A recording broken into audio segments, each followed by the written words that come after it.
Well, good evening, everyone, and welcome to this week's edition of Legends of the Tree World.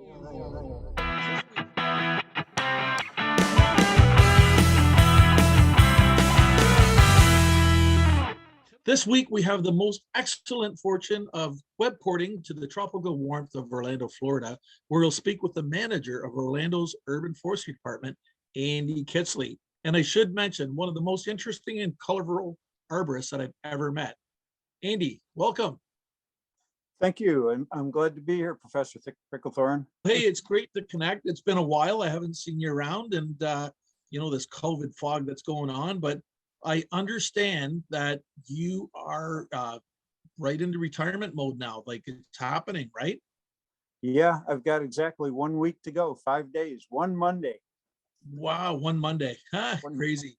So how long have you been in the tree biz? Like, let's go way back. Okay, well, let's see. I've been 34 and a half years at the city. Before that, I was 5 years at Walt Disney World. And it was 4 years working with tree companies in Syracuse, and then 7 years of logging and cutting wood with my dad. So let's see, that's 17 by 59, take the square root of 42 plus 17 divided by 6. That's 40 years. Yeah, I know. Oh, hey, I gotta ask you about Disney. Like, just your opinion of work there. Did you find it to be a Mickey Mouse operation? Actually, it was a Mickey Mouse operation in some regards, but I'll tell you, if we needed to do something, we had the resources to do it. I'm sure there's some days things got a little goofy. Yeah, sometimes we're right out there at Pluto. Right on. So what twigged your passions way back in the day as a young guy growing up in Syracuse or in upper New York State? Yeah, I grew up outside of Buffalo, actually. Right. So, but my dad had, a couple hundred acres and old farmland. A lot of it was trees and woods. And I was just out there all the time running through it. And I loved it. And where did you do your college days? I went to Paul Smith College, which is a private college in the Adirondacks, and went through several other changes, came down here, went to grad school at the University of Central Florida. Yeah, so extended your education? Yeah. While I was working at the city. And so I went in the evenings, and it was pretty tough. I mean, I was pretty lost for a while, but I caught up. Okay. Yeah. Amazing. Now, I'm sure like each stop along the way, you probably had a mentor of sorts, that somebody that kind of like you and me in biking, because I always said I want to be like the Andy of biking. But did you have somebody that in the arbor world along the way?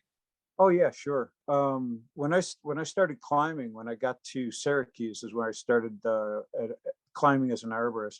There were two guys that really helped me a lot. One guy named Ernie, and another guy named Pete. And Ernie was kind of short and kind of heavy. He went through the tree like a squirrel, and he'd yell at me, "Make it tough, kid, make it tough." The storms that you saw coming through Orlando back in the day, and I'm sure your operations there hinges a lot on hurricane response. How do you prepare for something like that? What goes down? Yeah, we stage our preparations like 96 hours out, we do certain things, 72 hours out, we do something else. And all this time we're monitoring where the storm's coming, what it's looking like for us. But eventually when we're pretty sure it's going to hit, by that time we've got our trucks are all empty, our loaders are empty, our log truck is empty, chipper truck is empty, everything's gassed up, we've checked tires, we've bought extra chainsaw bars, extra cut saw chain for all the sizes of saws, have 30 or 40 gallons of saw gas mix and oil, and we're all ready to go. And then the night that it's going to hit, we take two crews and we stage them at two of the major hospitals, and they're with a power crew. And so once they hunker down there while the storm's going over, as soon as things are safe, they go out with the power crew, and they radiate out from the hospitals, and they know which boulevards and which avenues to clear first. And then we just radiate down the less and lesser streets until we get everything cleaned up. Blazing trails. Yeah, it's like blazing trail. Yeah, exactly. Yeah. So what's the worst storm to your recollection that you've been through? I think Hurricane Francis. I think that was 2004. That was the year the Tour de Trees went across Pennsylvania. Yeah, Philly to Pittsburgh. Yeah. Yeah. And we ended the tour in Philly. I drove to Buffalo to meet my family. And one of my field supervisors called me on the phone halfway through a margarita.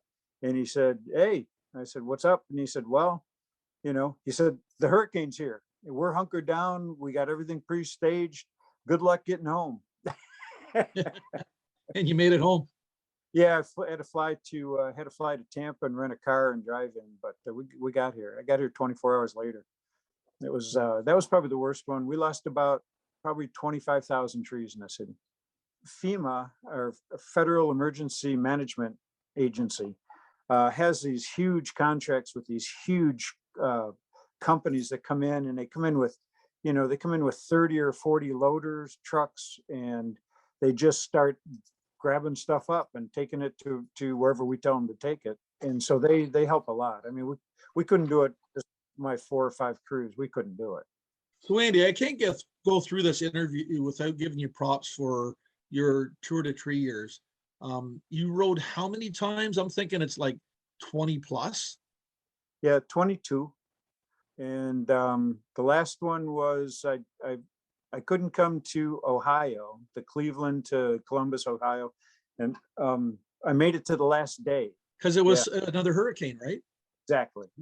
Right. And that's the first one that I couldn't make it. My boss didn't say, get out of here and go do it. Because usually he'd rather have me riding the bike than not. So he's just very supportive of that. So I think you're right at the top of the Ironman list with the likes of Mr. Geist and Dave Leonard and all that crew there. Like, you're right up there. Steve was one behind me. My first one was 97, was in Salt Lake City, and his first one was the following year in England. So he's now ahead of me because he did the Kentucky tour, which I didn't do, and he did this year's tour or last year's tour in Colorado. Yeah. Can you tell us what the Tour de Tree experience has meant to you and the tree care industry, both personally and professionally? I know for me, it sounds like corny and gushy and all this, but I also would say for me personally, it has changed my life. I couldn't imagine where I'd be today without the Tour de Tree experience. Well, the tour to me, I started riding it when I was in desperate need of some way to get beyond this point in my life where I was. And it came to represent a way to express physically the love that I feel for trees intrinsically. It was just a whole different way of portraying trees in my life to, the world at large. For me, it's like a triangle. It's like the trees, the people, the experience. Yeah, my memories of you were in the tour is I always saw your back because like you were always up ahead with the famous group of hammerheads. And I'd always think to myself, if I could only ride a bike like Andy Kittsley, silky smooth, and like there was no chain. Like you had it going. Like it was, you're legendary in the Tour de Tree ranks for sure.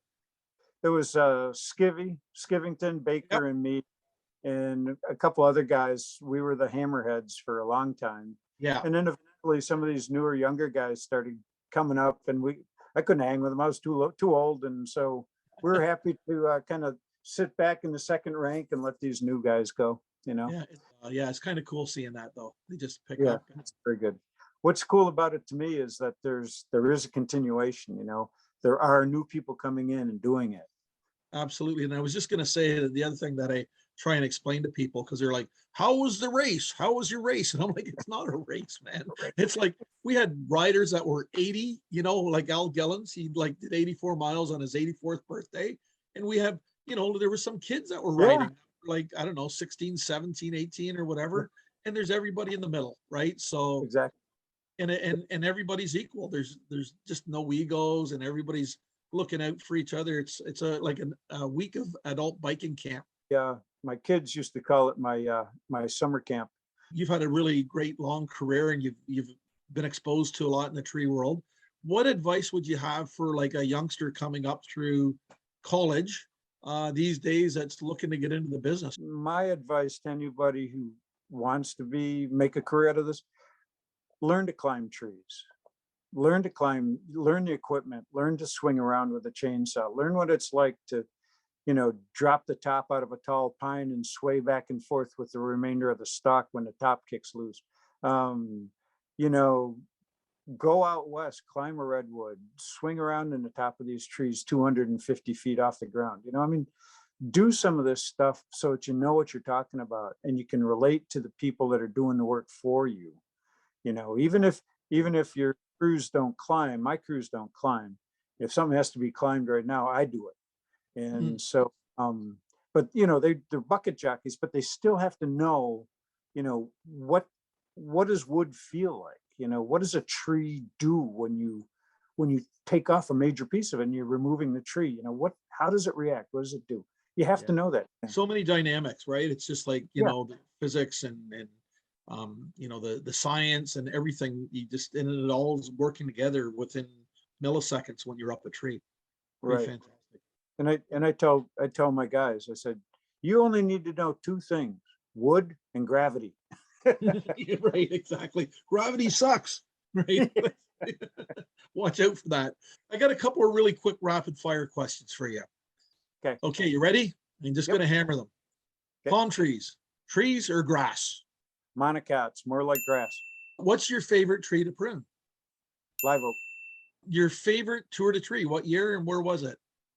1997, we went from Coeur d'Alene, Idaho to Salt Lake City.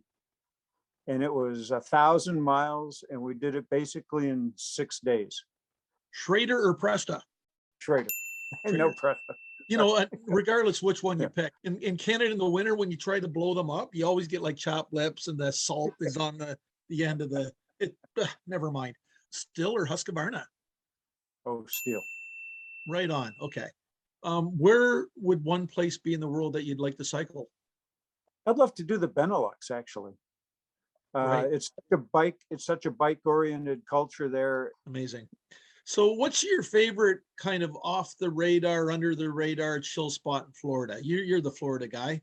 If I want to go to the beach, if I have more time, we might go to Key West. If you don't have as much time, I love New Smyrna Beach. But if I want to go to the woods, we'll go to Live Oak and go to the SUWANNEE Music Festival Park. And where is your favorite tree mecca in the U.S.? SEQUOIA CREST in Central California, JEDIDIAH Smith Redwood Forest in Northern California, anywhere in the Adirondacks. Right on.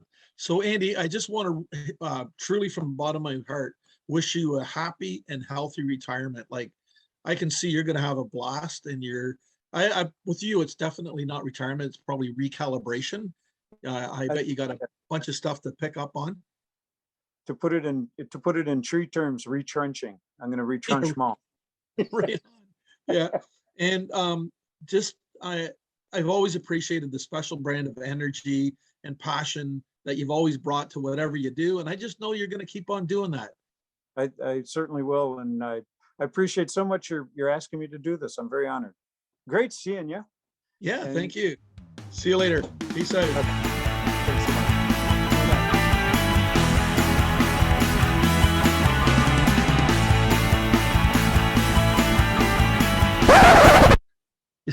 Is this thing still on? It's a little awkward. Hey, I just did want to circle back, everybody, and thank Andy Kittsley for his informative, entertaining debut on Legends of the Tree World. And I know the city of Orlando is certainly going to miss him and all that he brings to his work. I also want to mention that Andy donated to the Canadian Tree Fund tonight, and you can too. So thank you, Andy. Thanks, Canadian Tree Fund, for sponsoring this. Keep on rocking in the tree world.